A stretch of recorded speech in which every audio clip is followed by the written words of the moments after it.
Hi beautiful madams, ఈరోజు అయితే మంచి సాఫ్ట్ సిల్క్ శారీ అయితే చూపించబోతున్నానండి.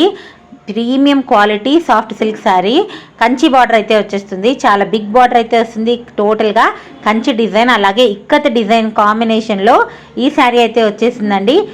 మంచి పార్టీ వేర్ లుక్తో అయితే ఉంటుంది. చాలా సాఫ్ట్గా లైట్ వెయిట్గా అయితే ఉంటుంది. పళ్ళు చూసారా, బెనారస్ పళ్ళు, కంప్లీట్ రిచ్ పళ్ళు విత్ రిచ్ బ్లౌజ్ అయితే వచ్చేసింది. చూసారు కదా, ఆల్ ఓవర్ బెనారస్ బుటీస్ అయితే ఉంటాయి. చాలా చాలా మంచి క్వాలిటీతో ఉండే ఈ శారీ అండి. బ్లాక్ అండ్ రెడ్ కాంబినేషన్ చాలా మందికి ఇష్టము. మీకు అయితే ఇష్టమో కాదో కామెంట్ సెక్షన్లో తెలియజేయండి. మంచి ప్రీమియం క్వాలిటీ బుటీస్ అయితే వచ్చేసాయి. చూసారు కదా, ఇక్కత్ డిజైన్ టోటల్గా మనకు వీవింగ్లోనే వస్తుందండి. ఈ డిజైన్ అంతా కూడా ప్రింట్ కాదు. ఇక మధ్య మధ్యలో బెనారస్ బుటీస్ కూడా వస్తాయి. మంచి బ్లాక్ బీడ్స్ అయితే పేరప్ చేశాను. అరౌండ్ 5 to 6 లేయర్స్ అయితే ఉంటాయండి బ్లాక్ బీడ్స్. చూసారు కదా, పలక సరులతో కాంబినేషన్ అయితే ఇచ్చేశారు. అచ్చంగా గోల్డ్ కాపీ డిజైన్ అనమాట. ఇక మంచి ఇయర్ రింగ్స్ అయితే పేరప్ చేసేసాను. ఈ లుక్ కనుక మీకు నచ్చినట్టయితే ప్లీజ్ లైక్ చేయండి, మన ఛానల్ని సబ్స్క్రైబ్ చేయండి. Thank you.